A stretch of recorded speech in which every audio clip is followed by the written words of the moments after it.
Welcome to the Gingerspyce Tiefling Druid, episode 27. In this episode, I'm going to be doing Trial by Fury in the Demonweb, and I am level 27. But hey, wait a minute, didn't you do that for your level 23 episode? Yes, I did. However, like I was saying in previous episodes, starting with the level 25 episode, that was 3 months after those previous episodes. And so much changed with update 42.4 that I thought it would be neat to compare performance, because before that I had to do a quest like this, which is level 23 for maximum Reaper XP at level 23, but now we can do this as high as level 27 for maximum Reaper XP, and so that's going to be the normative level to run a quest like this going forward. So I thought it'd be fun to compare performance. Let's take a look at where things are. Gear is actually exactly the same, but there's a couple things I wanted to mention. I'll just show, the crafted sheltering, spell focus mastery, the epic torque, heroic panoptic circlet, legendary green steel triple negative, old school epic red dragon plate from the Von 6 raid, legendary green steel triple air, crafted constitution, legendary green steel triple fire, legendary green steel triple positive, epic elite ring of shadows with lesser displacement and ghostly all in one place, legendary green steel triple earth, and the mysterious cloak from the special remnant trader event. Still using the crystalline ward. I talked about it, but I didn't get a chance to show it. I forgot to show this in the introduction, but I talked about when I was questing last level. So this is the legendary green steel triple earth scimitar. So we got big wisdom on there. So I was able to get rid of the wisdom goggles that I had previously. And so this also has a acid proc. I can put an acid dot on any mobs that are a chance to proc any mobs that are hit by my spells, and it does a decent amount of damage too. So at one time this was my end game weapon. It was like the highest wisdom item in the game at one point, but it no longer is. But it's still, I like to use it until I get my sentient weapon at what, 29 I think. Yeah, so the other sentient weapon wasn't really doing a whole lot for me versus this extra wisdom, so I'm just going with this. I did want to show some accessories. At level 26, you can get the Mage Star that has, if you upgrade it, it has 10 charges of spell absorption. If you don't upgrade it, it has 5 charges of spell absorption. So I've talked before about the importance of spell absorption. I like to have every possible spell absorption item in the game, and so Mage Star is a really nice addition to that. In fact, that needs to be loaded up on my hotbar. And then, I wanted to show this way earlier, but forgot. This is the epic goggles of time sensing. This is an old school epic item. This is from the chronoscope, and this is the old school where you need the shard, the seal, the scroll, and the base item to be able to craft this. And what's kind of neat about this is it has 5 charges of haste that last 90 seconds per use. So it's kind of a neat haste clicky. There was actually a time in the game when Insightful Wisdom 2 was actually pretty good, really good to have at level 20. So I remember wearing this item for Lobby Epics, but it's been a long time since that was the case. But an interesting haste clicky nonetheless. Just wanted to show that. This is the Epic Golden Guile. This has another old school epic crafted item where you need the base item, the scroll, the seal, the shard. And it's just a nice charisma skills, swap out. If you have to do a diplomacy or bluff check with an NPC, it gives plus 20, but you can find random gen stuff. But this is a level 20 item, so it's something I had from the olden days, so I like to have that with me just in case, like I said, if I need to do a charisma skills. It also has exceptional bonus charisma skills on there, plus 2. And then I also you know, I've showed this before. I was wearing this earlier on, but I just wanted to show that I do keep this in my inventory for the same reason as the Golden Guile. If I need to do a charisma skills check with an NPC, this does have exceptional charisma skills +6, so that can give you a nice little bonus if you're trying to, you know, reach a bluff or diplomacy check DC. Okay. Quests. You know, since the last episode, I really just did Wayloon, did all of Wayloon, and just got done doing Fashion Madness and Palace of Stone. So, alright, so when I did this at level 23, I did it in 17 minutes, and I know that I remember my spell points, like, ran out at the end beating down the boss. You know, I didn't want to drink pots. And I know he was getting some pretty big hits on me. So let's see how we do at level 27. I'm curious. We did it on Reaper 4. Then we'll do it on Reaper 4 now.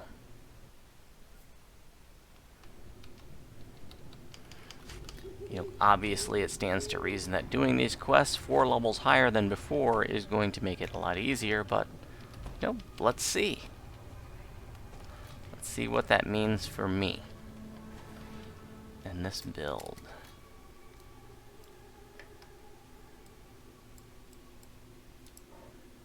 Now, don't forget to talk to that guy at the start, like I forget to half the time, and then I realize at the end, I'm like, why isn't this finishing? Crap, I forgot to talk to the guy at the beginning. Because that sucks. Okay, just like a Shroud 3x3, except you're using the buttons at the bottom instead of running over the buttons like you would in Shroud.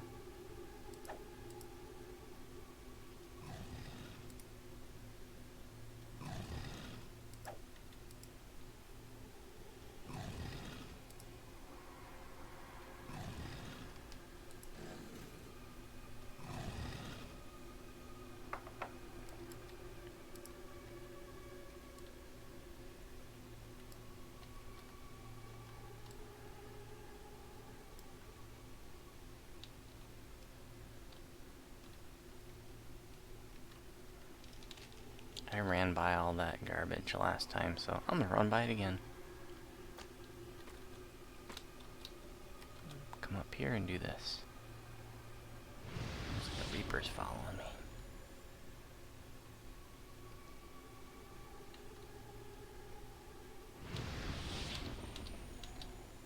We'll just drag him down here to the first fight. That sounds like a Famine Reaper, so I'm going to put on my spell absorption. And I'm pretty sure I did this fight in the level 23 episode, so go ahead and do it.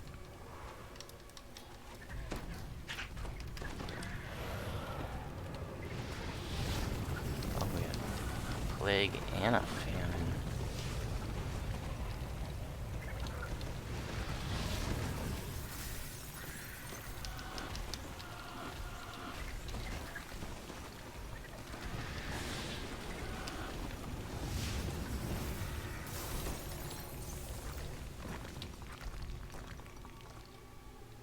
Silly little jump there, and you're going to want to jump up here to avoid spell wards. Grab a chest, and go. Spider silk robes. I remember wearing those. I think I got those in the level 23 episode too. I remember when those were endgame. Everybody wanted to get that. They come in a +8 stat or a +3 insightful stat version, and everybody wanted to get the +3 insightful stat version, you know.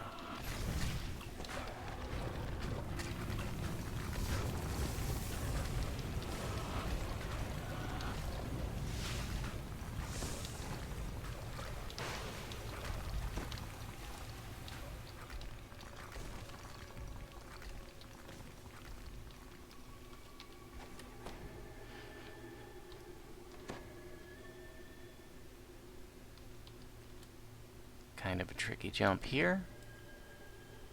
Like I said in the level 23 episode, this can be a very confusing quest. So many different ways to go, so many optional areas. This is the path that I like to take.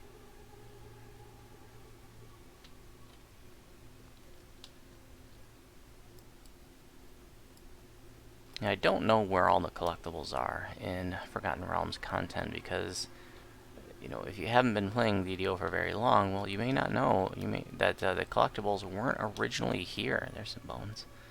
When this content came out, it didn't have collectibles because that was a, an Eberron thing. But once they updated the Caneth crafting system a few years ago, then they went back and added collectibles to all these older Forgotten Realms quests. So I still don't know where they all are.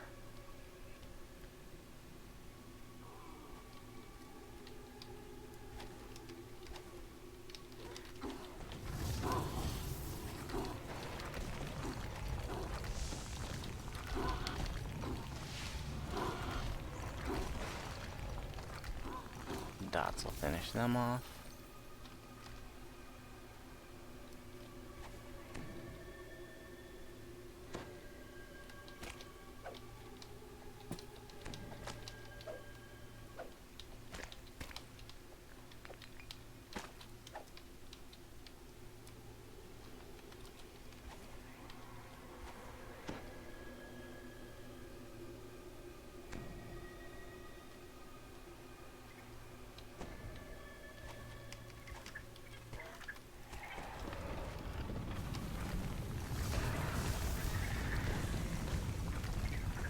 On the level 23 episode where I was doing this, I was still using energy burst and not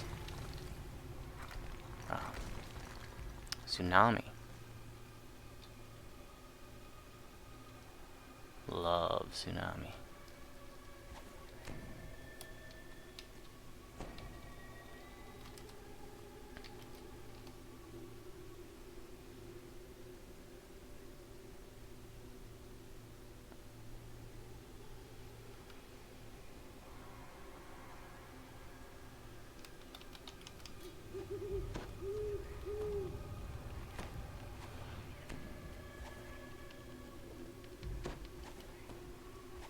Taking the same path through this that I did in the level 23 episode.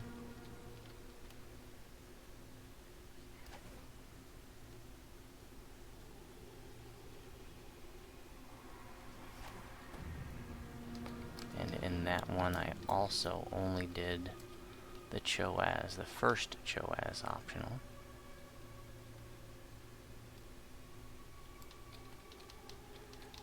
Can actually fight Choaz twice in this quest. And I'm gonna turn into a wolf and snow slide over here, hoping not to attract the mobs on the left.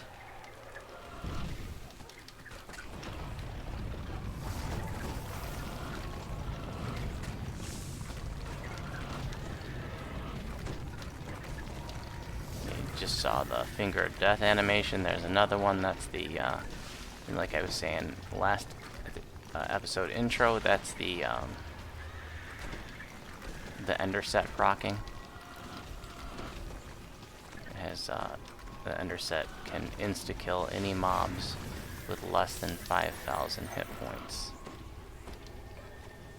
There's a chance to, and it procs a lot, but you know, getting a mob down below 5,000 hit points is the mobs these days start with a hell of a lot more than that. So by the time you've gotten a mob down that far, you've done most of the work, right? It's still nice.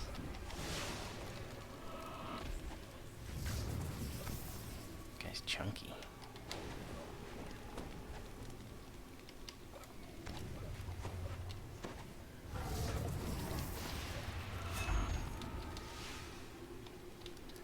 Now, I know that I forgot to use my Night Rebels clicky in the level 23 episode, so I'm gonna forget to use it again. So that does not factor into the difference.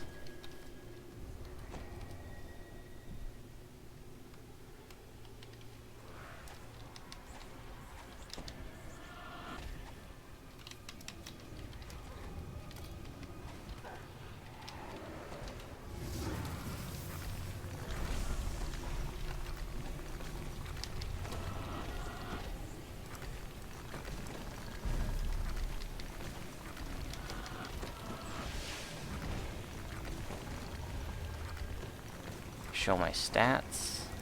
I don't remember what they were, but you know, I'm assuming they're considerably higher now. I don't feel like he's getting as big a hits on me.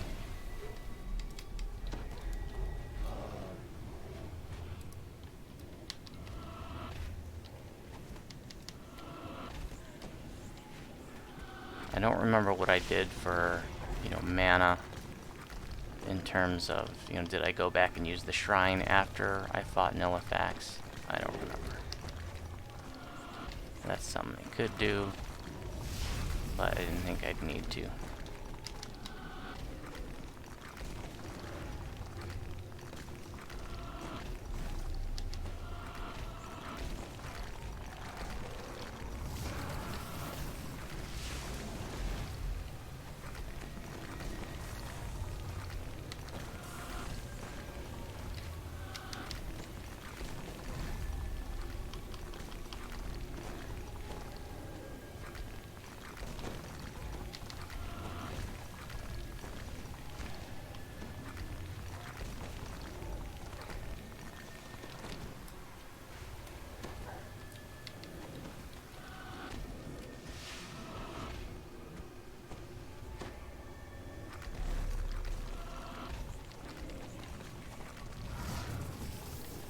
I can hit my oh shit button. That's the Undying Vanguard. I didn't have that in the last episode either. Or in the level 23 episode when I did this. I am using up all my clickies. Well, I'm just clicking on my last one. Doesn't look like I needed it though. So, we'll get a completion time.